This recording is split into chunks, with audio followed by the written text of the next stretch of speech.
Greetings, it's Jerry here. Today we're going to be repairing this Commodore C-1311 joystick. This came with my VIC-20. I believe this was the second joystick that Commodore made. Their first joystick was actually pulled from production, apparently, after a dispute with Atari for the joystick looking pretty much exactly the same as this one. This is the Atari one. So they released this one, and you could call it an improvement. It was slightly smaller and it had a centered fire button. But this one doesn't work, so we're going to repair it with the help of my bare metal Commodore 64 Emulator, which I built in a previous episode. That was a lot of fun, so if you haven't seen that episode, check out the link in the description. Also, a big thank you to PCBWay for sponsoring this video. More about them later. Okay, so I've got Turrican running, and we're just going to see what does work on this joystick, because I know it's not 100%. So right doesn't work, left does work, up works, down works a little bit. So it looks like we've got everything but the right. Going to the right doesn't work, and also the fire button doesn't work. Is that right? Yeah. So we can't go to the right. Go to the left, fine. Can't fire. All right. That gives us a baseline. See if we can't fix that. Just have a quick look around. Nothing blocking the port. The wire doesn't look frayed where it connects onto there. Looks pretty good there as well. Doesn't look in bad condition.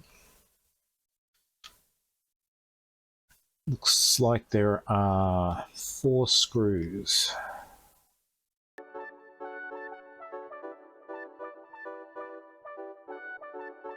As well. So what's going to happen? Anything going to spring out at us?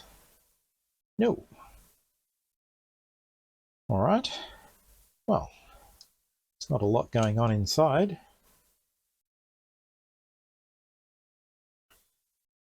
See if this PCB will come out.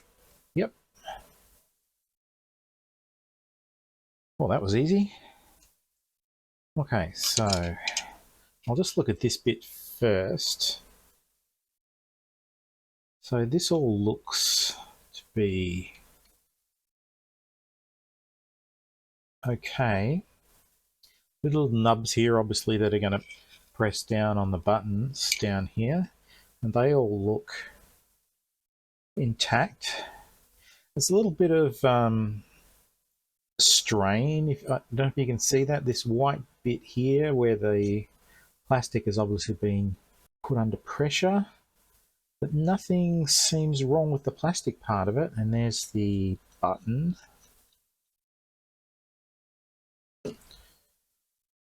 Now, let's have a look at this.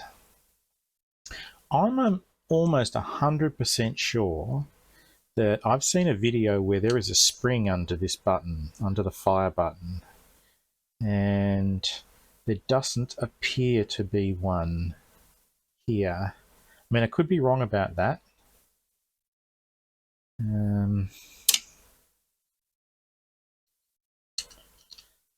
Yeah, there was no spring that came out. No, okay, so maybe this has been pulled apart by someone and they have not put the spring back in. So, what do we got here? So we've got some dome-shaped switches or buttons.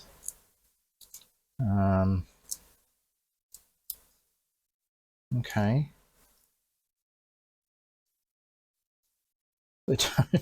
When I'm just pressing down on them with my fingers, they don't appear to be very clicky.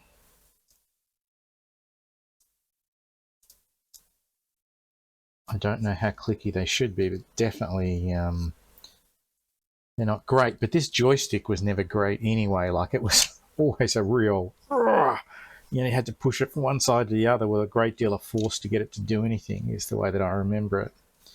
So I'm just checking also the connections here. whether any of the wires are broken, but they all look good.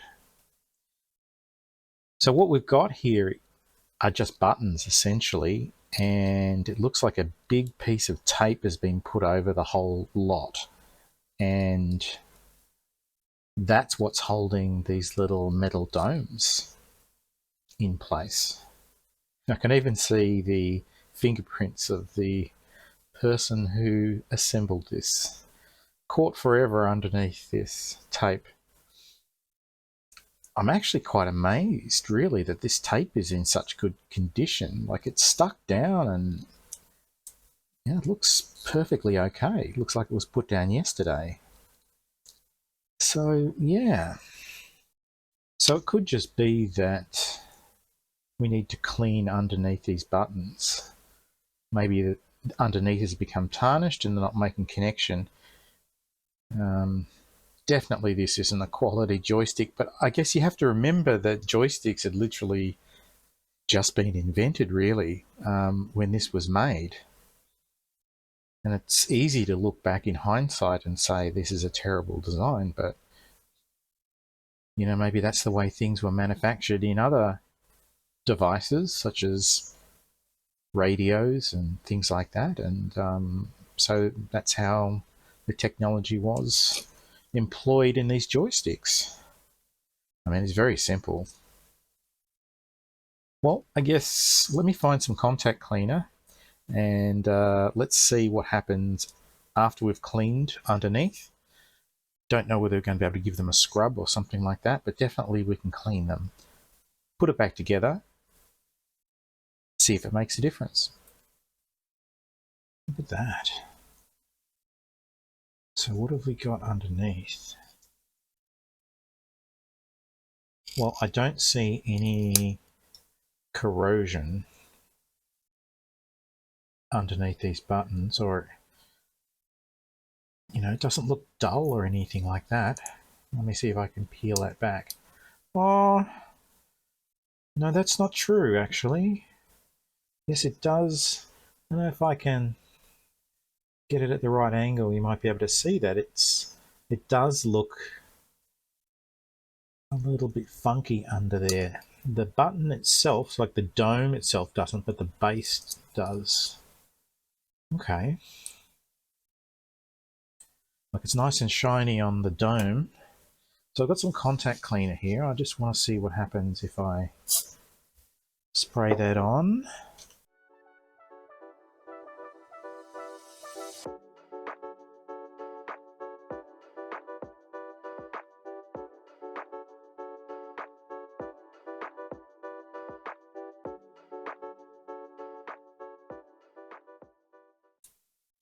All right. I have no idea whether that's going to have the desired effect.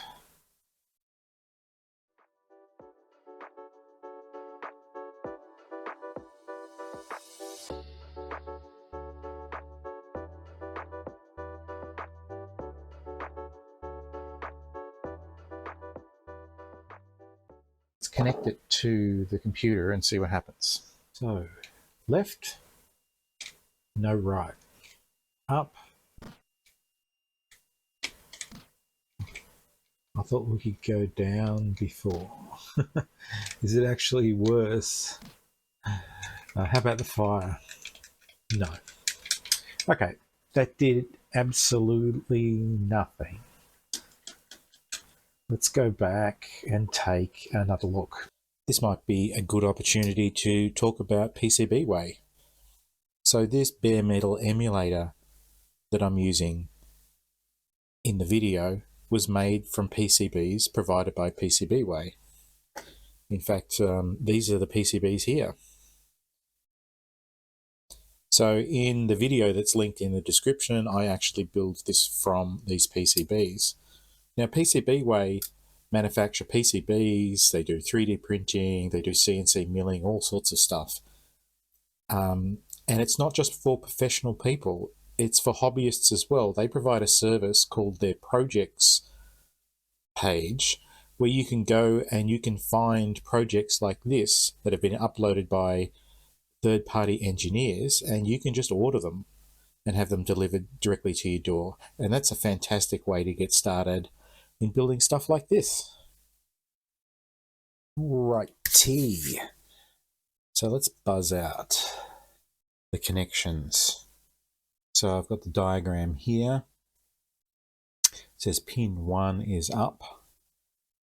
I've got the end of my connector here, and I've just got a little bit of copper wire sticking out of there. So let's just try this. Okay, so we've got a connection for up, which we already knew, and so down is the next one across. Maybe this won't work. And I think right will be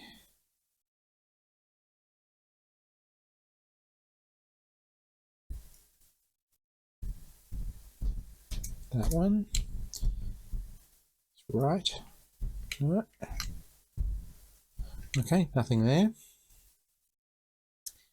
And then we've got the fire button, which is number 6. So that will be here, I think. The fire button goes to there. Okay, and the fire button seems to work.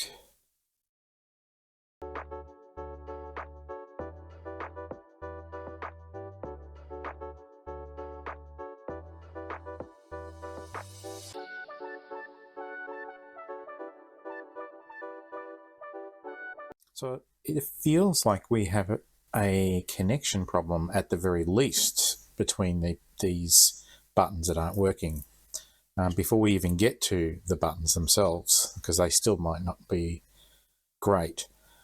But we are getting no connection between this brown wire and pin 2. Can you open these up? It really doesn't look as though you can. So we would have to cut that open and we would destroy it, really. Okay, so a quick look on the internet shows me that there are indeed a lot of cables available. This one's actually from Australia, but they're all over AliExpress. This says it's a 1.5 meter extension cable for Sega 2. It looks to me as though it's just a 9-pin serial type cable. Even got the strain relief on the end. So that's around about 10 Australian dollars, well, 11 Australian dollars. And similarly, you can buy them off AliExpress. So that might be the solution to this. Now, another thing we can do is actually check if the buttons work. So we're pretty sure that there's a problem with the wiring, but we can also check if the buttons are actually functioning. I found this little alligator clip that I can use to clip to the ground. So that should make it easier for me.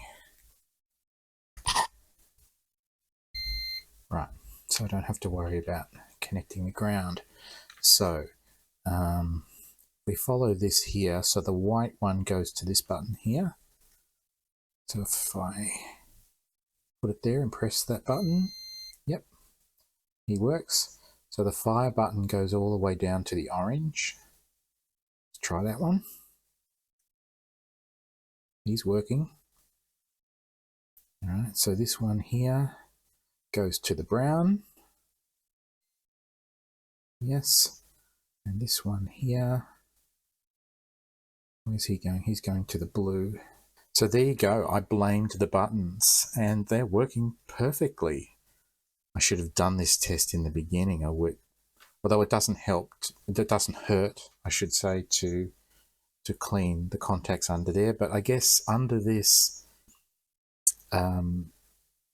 sticky tape, this plastic tape, they've been pretty much sealed off from the outside environment. So yeah, maybe that wasn't necessary. So I was hunting around through all of my gear and I found this cable here. It's got a DB9 connector on one end and I don't know what that is. It's sort of like an Ethernet connection on the other. So I thought maybe I could cut this up and make this into an a test cable because I have other joysticks that I am going to attempt to repair. So what I've done is I've taken this old serial cable and I've tinned the wires here, and I've mapped out the wires so that I know which pin corresponds to which coloured wire. I can now use this to solder these wires onto here just temporarily, and figure out whether this joystick is operational or not, and later on when the real cable arrives I'll unsolder it and solder the real one in. This means I can keep reusing this for my other joysticks. So I've got my plastic cover here so I can keep track of whereabouts on the PCB we're looking at. So the first one over here goes to the top one, and that's up. So, and according to this diagram, up is pin 1, and according to my chart, pin 1 is green. So then we've got down.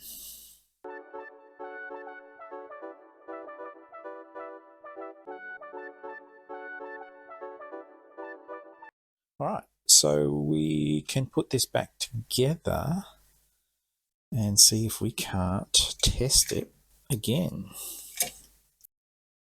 Okay, so we're back, we've got Turrican running. This is the way the joystick is configured. So we couldn't go to the right last time. Oh yes, we can go to the right. Go to the left, yes. Down, yeah. Up, and fire. Yes! Excellent! So that's completely working now. Cool. Alright, before we put this back together, I'm going to try and find a spring to fit under here. I'm sure there should have been a spring there.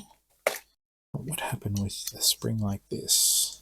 So the spring would not have to get in the way of the actual dome itself. And the thing is, I can't see any mark of there being a spring there, like pressing down against. You know what, I'm going to put it back together without the spring, and we will just see what happens.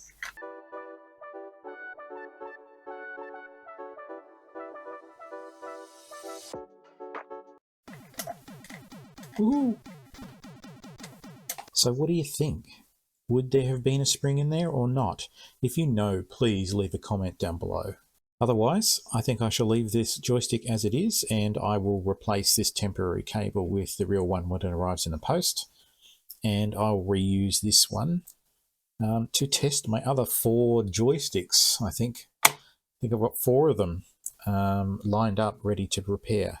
They are not this type of joystick. They are the later versions, the quick fire joysticks and things like that. Anyway, it's good to see this thing working. Woohoo! Well, we'll leave the video there.